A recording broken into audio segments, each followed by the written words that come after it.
Hello, everyone. This is Rebecca Greene for the Whinypaluza podcast, and I am very excited today because I get to talk to the fabulous Rebecca Woulfe. Rebecca, thank you so much for doing this with me today. Oh, thank you for having me. I'm very excited as well. I've been so excited to talk to Rebecca. I love her topic, and I'm going to tell you about her, and then you'll realize why I'm so excited. She is a parenting expert and author of The Gift of a Punishment Free Childhood, a new way to parent for a new world. With over 30 years of experience raising four daughters without using punishment as discipline, she has developed practical, effective alternatives to traditional disciplinarian methods. Feel like that was a tongue twister. Through her book, workshops, and speaking engagements, Rebecca combines research, personal experience, and a non judgmental approach to help parents and caregivers create positive relationships with children at every developmental stage.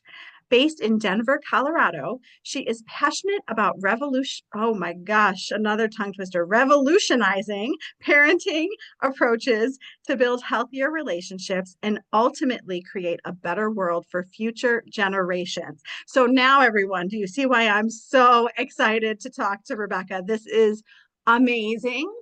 I told her I have a feeling I'm going to agree with everything she says. So let's see if I'm right. But I want to start with asking you, where did this come from? What initially inspired you to adopt a punishment-free approach to parenting? That is a great question, and it is somewhat complex. So, part of it was recognizing that traditional punishment approaches to disciplining children just never felt right and never, from my perspective, really worked great. And so I did a ton of research on parenting. A couple great references that are in my book are Punished by Rewards by Alfie Kohn. I don't know if you have read that, Mm-mm. or Redirecting Children's Behavior by Catherine Cole. And so I started to see this come up in some of my readings and then some of my research. But then I will share that what really convinced me was actually the Columbine school shooting. Mm. I live very close to that, actually just a few miles away from Columbine High School. And so it was Wow. impactful for me. I had young children at the time. And what I realized was that of the many factors that go into that type of experience, those two boys and young men walked into that high school with the intent to punish their classmates for ridiculing them, for making them feel bad about themselves, bullying. And part of that is because that is what that's children learn what they live. And so what we are teaching our children really when we punish them is that punishment is an answer. It's a way to control behavior.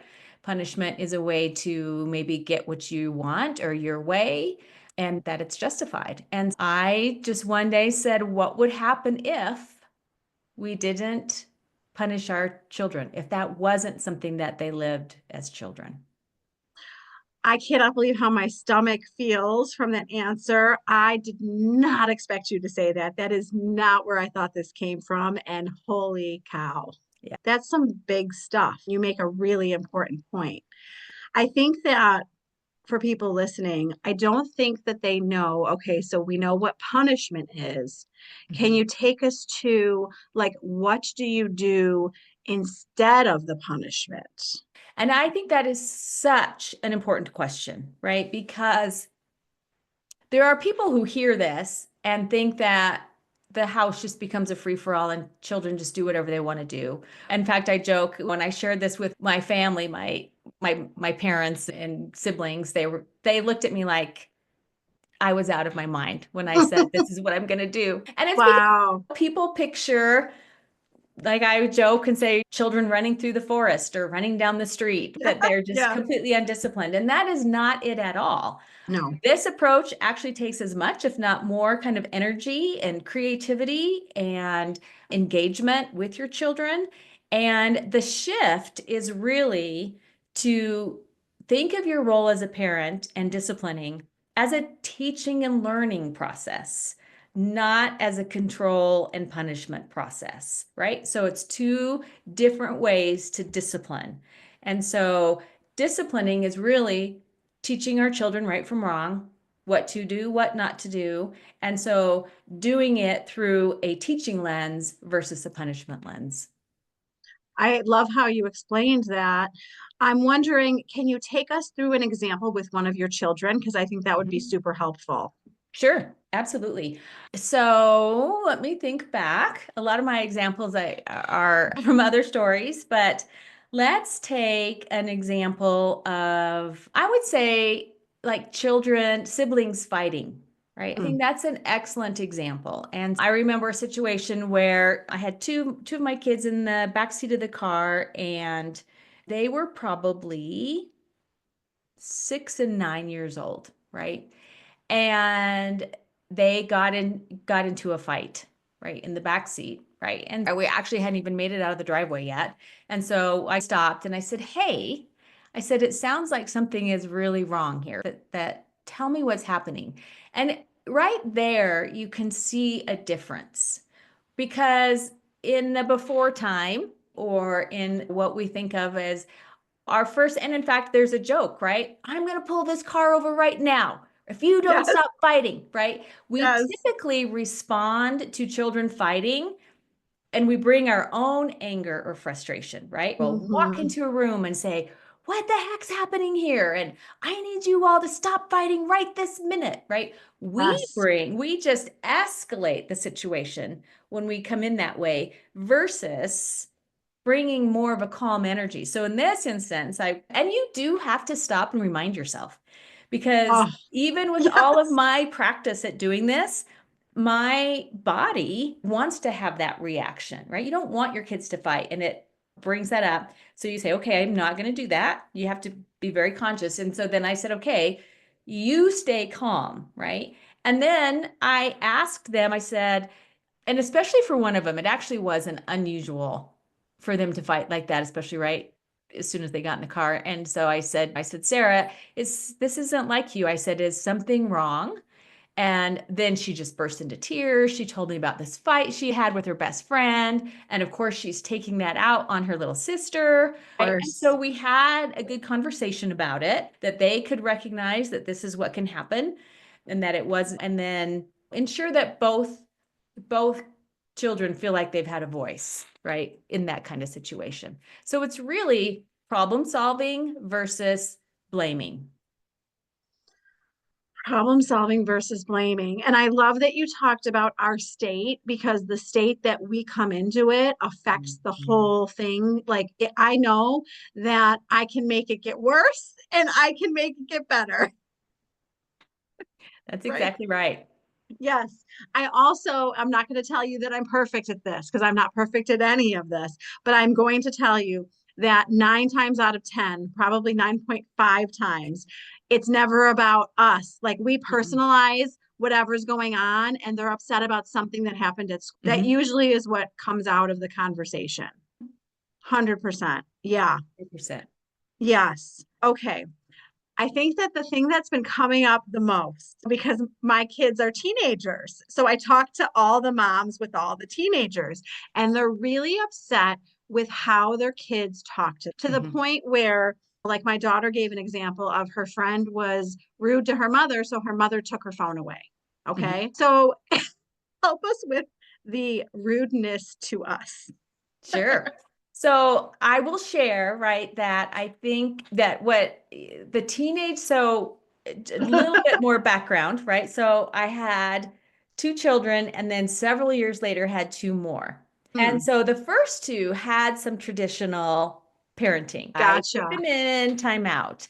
I sent them to their rooms, right? But then I had the second two. And so in some ways, I call this my grand experiment.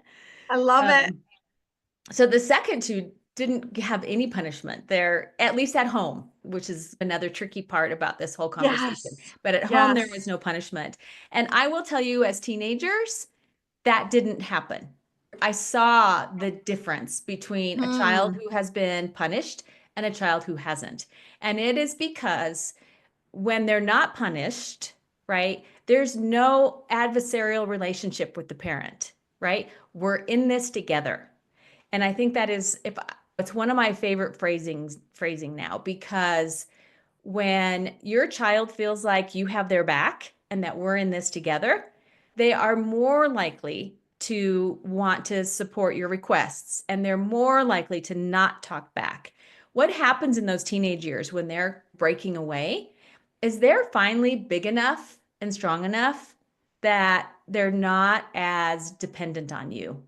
And they have had 14 years of being told what to do, when to do it, how to do it. And if they didn't do it, then they got punished, right? And so unfortunately, we have created that rudeness, right? Because we haven't developed that two-way relationship with them. You can imagine what my advice would be at this point is to sit down with them and say, hey, I'm going to stop punishing you. And we're going to start talking through these situations together. An example I use from my own experience about curfew. So my daughter Mara I can't remember, going out with some friends, and pretty sure it was a school night. And so I said, let's talk about when you're going to get home. It's a conversation. And she said, is there any chance I could stay out till 11? And I said, I have to work in the morning and you have school. I said, I would rather not have to hear you come in at 11 because that'll wake me up. Could we Right. move it to 10? And I told her the why of it. And she said, what if we went to 10:30? And I said, I think that could work. And so when they have a say in the conversation, then they're right. So of course she's like ready to be home at 10:30 because it was agreed upon. It wasn't me saying, nope, you'll be home by 10. And if not, you're going to be grounded. And I think the other piece with that conversation too is give your children the same grace that you would give to another adult. So had I been late today, I would have texted you and said, oh my gosh, my computer just rebooted and I can't get to this. I'll be there in 5. You would not have grounded me or punished me. You would have No. understood that life happens. So we build that in with the kids as well. If something comes up, just let us know, right? Yes. Yes. I can hear the parents saying, I just want them to do what they're told. Mm-hmm. I know what you're going to say to that. Can you, You can do. you respond to that? Yeah. Would you want me saying that about you? If Rebecca Greene would only do what I tell her to do. We have to remember that our children are little humans that came to this planet to have a life, and we are here to support them in those early years when they can't fend for themselves. But our real goal is to teach them how to be successfully in the world. If we are telling them how to do that, if we are saying you have to do it my way, if we aren't letting them make mistakes, if we aren't letting them make decisions, then they will struggle all the more once they're out from under our roof. I say, let them make mistakes while we are still there to help them get out of it, right? Or to support them through it. Once they leave for the workforce or for college or for whatever, you want them prepared. You want them to have made mistakes, right? And to have learned from them and to have made a lot of their own decisions. If we tell them how to do everything, we're not giving them the best upbringing.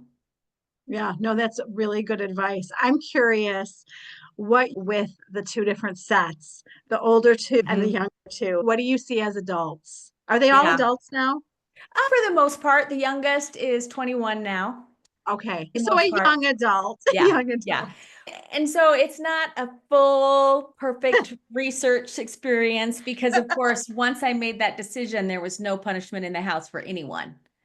So Right, no one right. was punished. So the older two would have been like 8 and 10 when we Okay. started not punishing. So that helped a lot. But I think there were still differences. One of the things that I find fascinating about the younger two is that their relationship with adults is noticeably different Mm. than the other two. And it's because they were respected by adults. They knew that they could talk to us about anything and not get in trouble. And so that's definitely a noticeable difference, is just this being at ease with themselves, regardless of who they're talking to, whether it's a teacher or the parent of a friend. There's a surprising confidence that they have in engaging with other people. And then Madigan, one of my other children, one time I was having this conversation like this, and she was there, right? I was at a family get together, and there was a in-law that came who I had just met, and we were talking about it. And I said, let's ask directly. And what she shared is that what she has heard from friends is that she hardly ever gets angry, right? She has a very whatever high or low threshold for getting angry. And if you think about it, and I do this exercise with parents, right? When I start out, I said, I want you to go back, close your eyes, run the movie of your life back to a time when you were younger and you got punished, and think through what happened there. And to a person, they didn't feel remorse, they felt anger, right? And typically, next time I'll just get away with it, right? It doesn't change behavior. All it does is create that anger. You could, even the example that you just shared with when you're talking about your daughter's friend, right? I could feel, I'm a relatively empathetic person. I could feel that teenager's anger, right? This is why I'm talking back to you. It's because whenever I say anything, you're going to take my phone away, right? Now, that's not Oh, logical, but yes. right there, they have years and years of pent up anger, because if they struck out, if they're struck back, they were punished even more. And so they really had to swallow all of that anger and say, I'm dependent on this person for a roof and food and back and forth to school. They're so dependent on us, and we take advantage of that for their I behavior. For sure. And I think that parents don't know that there's a different way. I think that they were raised with punishment. So everyone just thinks that's how you parent.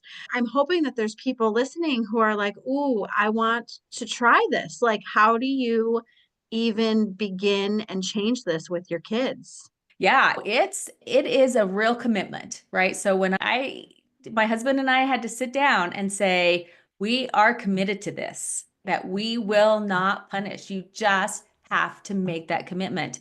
As hard as it is, right? You just have to make that commitment.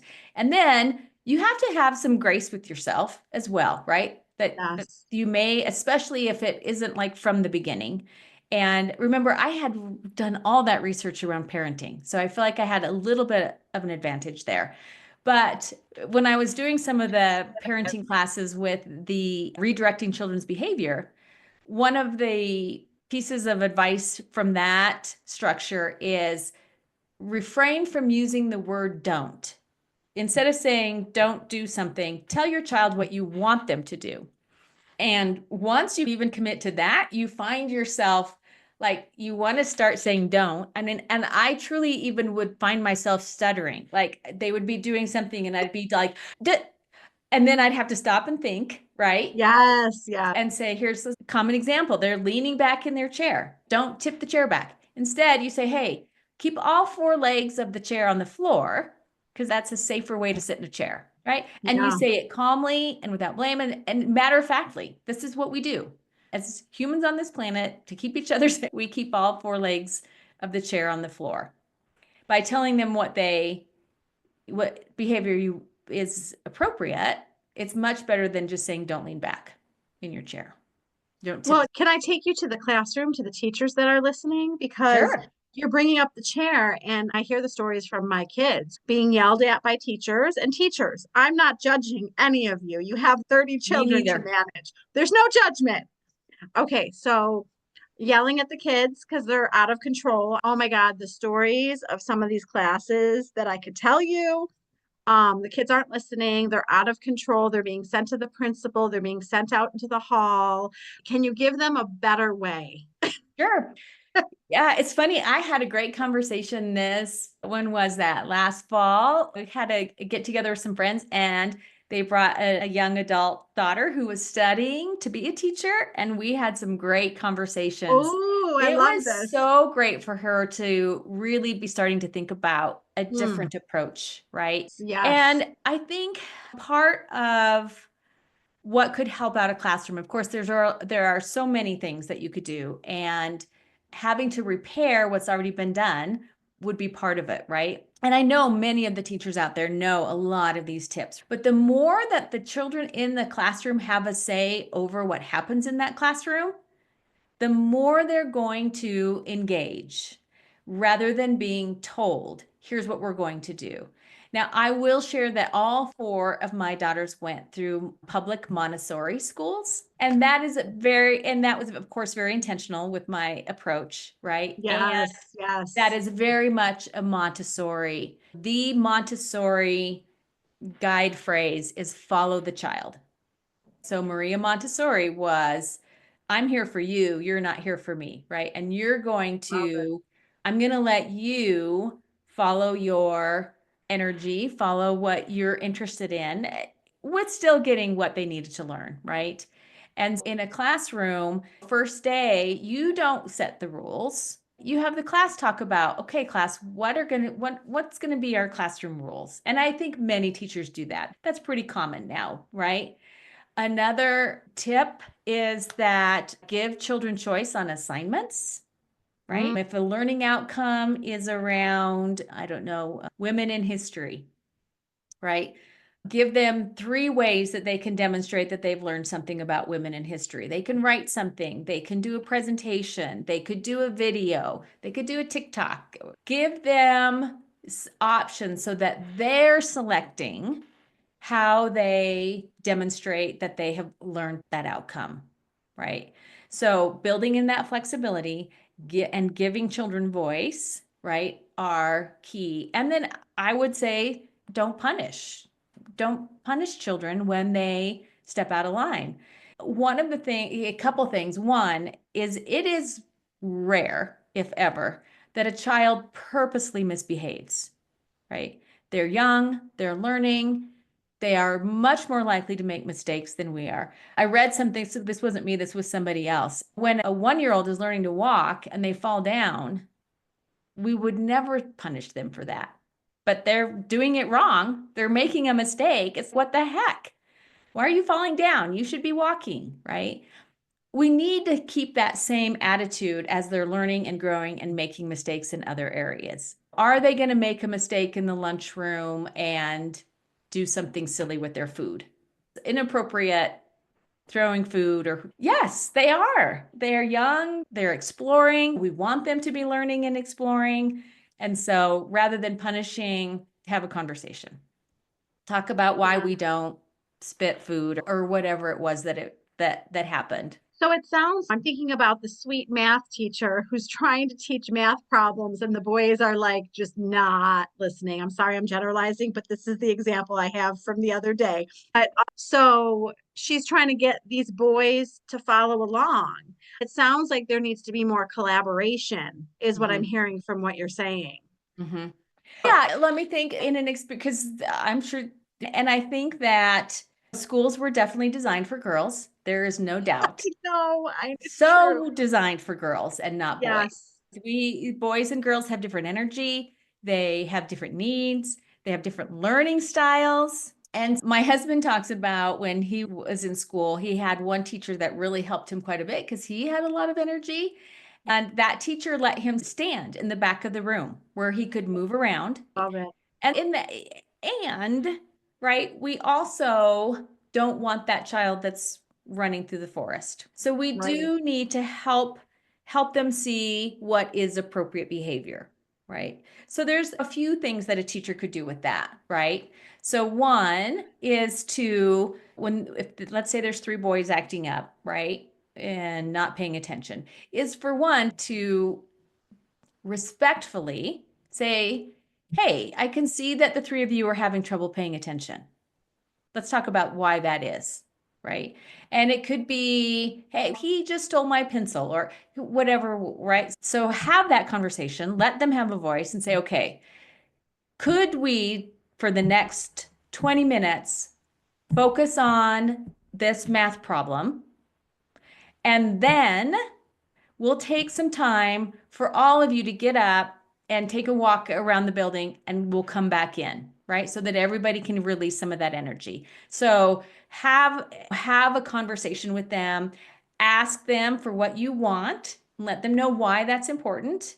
They do need to participate, right? But then have that give and take. What do you need? Yeah, I love it. I love it. There could be a whole teacher workshop. I didn't mean to get into the classroom. It was just It's an okay. example that was just brought to me. So let's go from like the toddler to the teenager and how this approach looks different with the little ones versus the older ones. Yeah.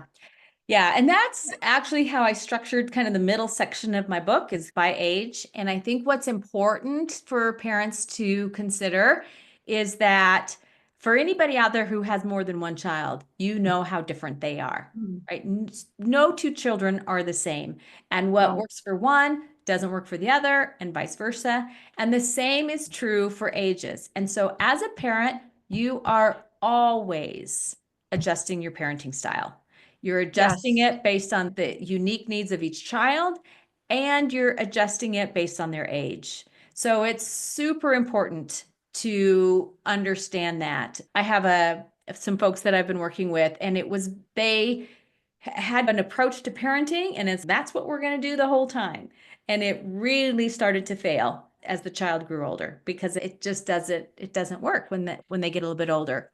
So obviously for toddlers, you really don't want to be punishing a young child, right? They are really learning, right? And they're really not, they don't wake up, but they don't have the cognitive ability to even think about doing something to push your buttons. And you made that point No. earlier. It isn't personal. They are Mm-mm. not out to get us. They No. are just doing their very best. In fact, they really want to please us. It's just they don't have the cognitive ability. They don't have the emotional filter ability, right? They are just little beginnings of a human. And when they're very young, a lot of what you need to do is physical, right? If they're getting ready to do something dangerous, you just lovingly swoop them up and say, we don't go out in the street. We don't do Yeah. that, right? We stay on the grass or we stay at the park, or you just want to continually do things that are loving and physical and flexible. One of the things I talk about is a one finger touch, right? So from 2 to 4, they're so curious. They're in a Montessori school. They learn their letters by drawing them on with that are cut out in sandpaper because then there's Mm. that texture. Baby learns from their mouth. That's why they put everything in their mouth. A young child learns with their hands. And then as they get older, then it's talking and cognitive and all of that. So we had the one finger touch when that was appropriate in the store. Of course, they want to grab things, touch things. It's like you can't put Yes. things out there. Just use one finger. And that gives them that ability to do that touch. And you're not at risk of things getting broken or falling or I whatever. like, where were you when they were younger? I needed that rule. I needed that rule. I'm Right? like, there's glass everywhere. Yeah. And then there's those times too. And there are times when you just do have to physically remove a child from an environment, right? I'm Yeah. not going to say that doesn't happen, especially with little kids, helping them by getting plenty of sleep, eating healthy food, right? All of those things contribute to them learning how to regulate their emotions and learning how to make choices, right? So the more that you can keep them not super, right? A tired, hungry child, 3-year-old, oh my gosh, you're never, that is just a recipe for disaster. Same with the 12-year-old, by the way. Yes, exactly. That is exactly true. The sugar, because then you have to start thinking about that. It's probably not a great idea to say you can't ever have sugar, right? And No, so it's no. helping them learn moderation. Let's say they want to have soda in the house, right? Or whatever, and say, let's have a conversation about soda. Here's how I know that it's a nice treat, right? You don't want to make anything bad, 100% bad. It's a nice treat. It can be very satisfying. However, this is how it affects your nutrition, and we want to make sure that you get enough healthy food. What if we only have soda when we go out to dinner or on special occasions? What if we just bring soda in when we're celebrating something? Because to put something completely off the option, they're going to want it all the more, right? Yes, yes, Yeah. Uh, yes. I'm huge with that. good, good. Yeah, I yeah. couldn't And agree with you more. my three things, especially with kind of that middle age, is make sure they have lots of places where they have a choice. Make sure they Mm. have lots of appropriate times where they have a voice.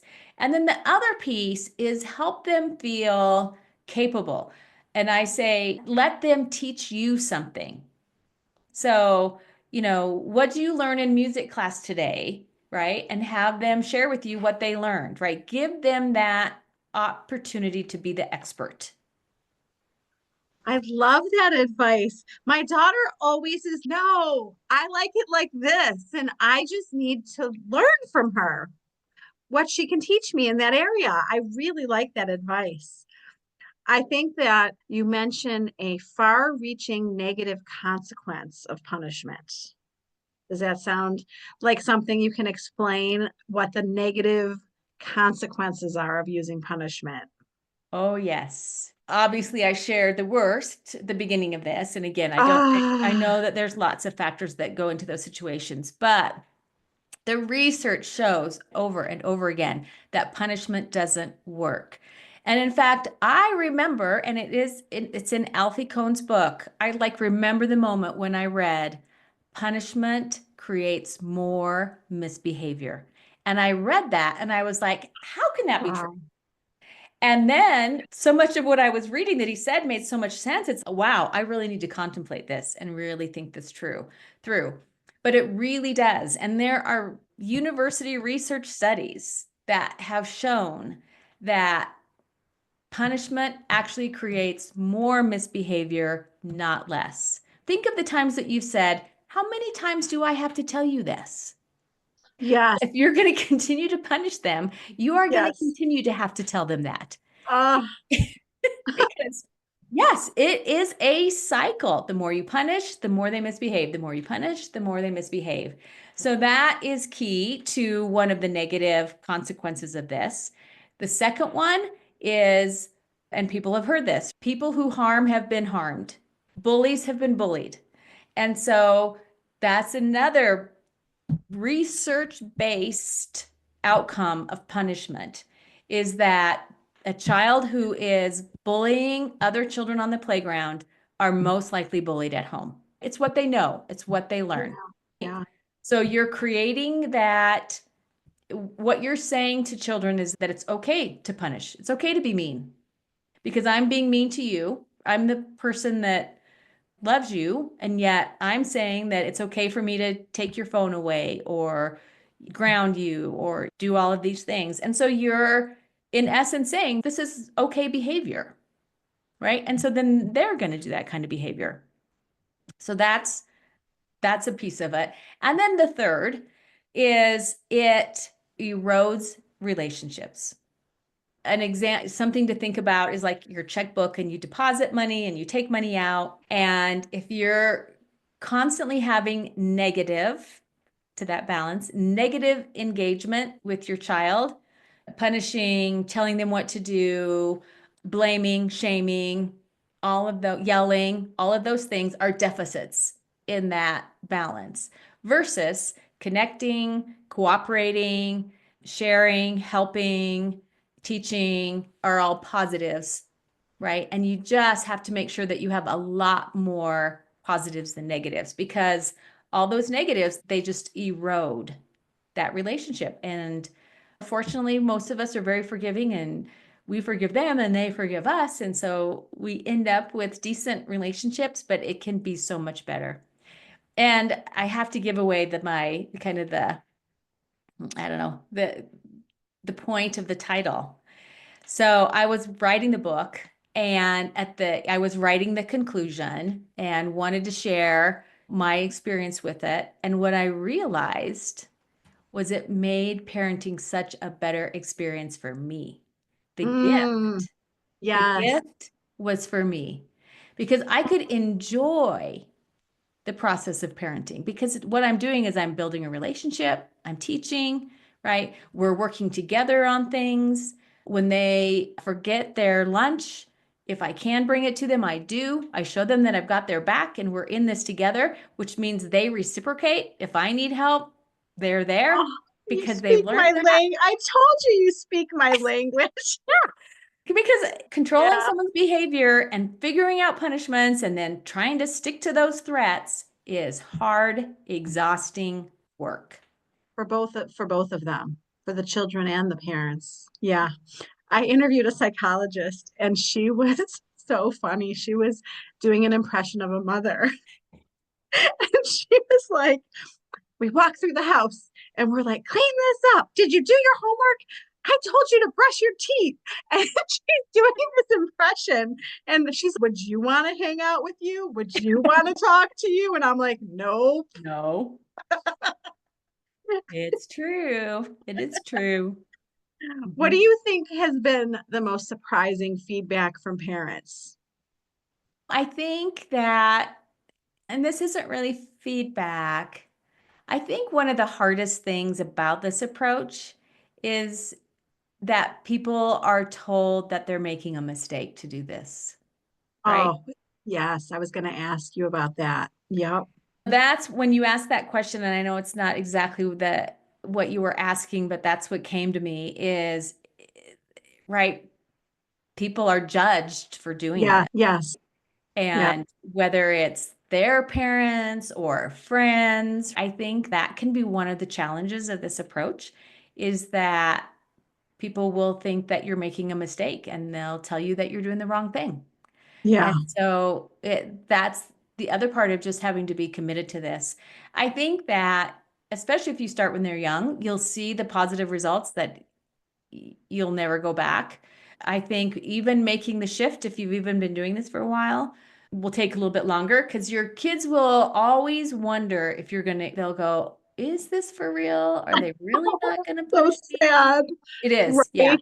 Right. But to your point, in thinking about that empathy for that child, imagine going to a 13 or 14-year-old and say, hey, I've thought about this, or your dad or mom and I, we've thought about this, and we want to eliminate punishment from the household, from the family. And so we're going to start addressing our differences in a different way.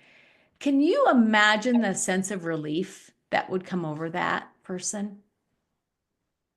Yeah. I can hear the parent, and I'm only saying this because I want like I want to promote this. I can hear the parent saying, what is this, a free for all? I think you mentioned that at the beginning. Yeah. So it's not a free for all. It's a, Mm-mm. what would you define it as? Like I said at the beginning, is that you're really stepping into a role of coach, guide, teacher, depending on Yeah. the age, rather Yeah. than discipline. I don't want to say, because you really are disciplining your child when you do this. You're showing them discipline is really about having discipline, being able to manage your emotions, right? Helping children learn how to do that, helping children learn how to negotiate conflict, not just getting mad and yelling at them when they fight. But let's talk about how, right? Because conflict is a part of all of our lives, right? So it really moves from being that punisher to that teacher and through So that teaching process because it is hands-on. This is not a just let them hands do off. whatever. Oh, right. You love them Right. and care about them and you want them to be healthy adults. You want Yes. them to have the skills they need to be healthy, effective, engaged, happy some of the time adults. So what would you say for somebody who wants to start this today? Tell them a first step to take. That first step is making the commitment of Yes. saying, this is what I'm going to do. Yes. Yes. And you said it's not an easy commitment. So we all need to be more compassionate with ourselves as we make changes in our lives. What do you think your daughters would say about this? And of course, I've talked to them about it. I think they see this as this is how it should be, and it's all they've Yeah. known. Yeah, And none of them have their own children yet, but I will be very interested I to was gonna see, ask you. especially with the younger two, because that's what they've known. And Yeah, so in theory, that's how they should be, right? That's what they've learned is that you teach, you don't punish. And so I'm anticipating that's how they will be with their children, but we'll see. The younger ones didn't know anything else. yeah. I will be curious, hopefully to hear one day how their parenting is going, because I'm sure they'll all be excellent mothers. I'm sure they will. They had a very good example, and I loved learning from you and hearing about this approach. I think it is fantastic, and I would love to see more people doing this. Yeah, me too. Of course. So tell We could everyone change the where world. we can change the world one family at a time. That's right. So tell everyone where to find you and where to find your book. Okay. So I have a website. It's just RebeccaWoulfe.com. So Rebecca and then Woulfe, the Irish spelling of wolf.com. And I have resources there and information there. And then my book is available on Amazon. So you can go there and order it. And it's available as an audiobook or as a Kindle, an ebook, as well as in print. And would love to have you check out those resources. Oh, I wish I had you 18 years ago, but that's okay. It is okay. I can make changes today to be an even better mom. So that is exciting to me. And I just want to thank you so much for your time and for your expertise. You're welcome. And thank you for having me on your show. It was great fun. And I always love Awesome. sharing. Yay. This is Rebecca Greene, and I want to remind everyone to spend every day laughing, learning, and loving. Thank you for tuning in to the Whinypaluza podcast. If you like what you heard, please be sure to subscribe so you never miss an episode. While you are there, leave a review. I love to hear your feedback. Thank you so much for listening. Until next time. This show has been produced by Market Domination, LLC. To discover how you can have your own show completely done for you and turn it into a real published book and become the authority in your marketplace, go to www.marketdominationllc.com/podcast offer.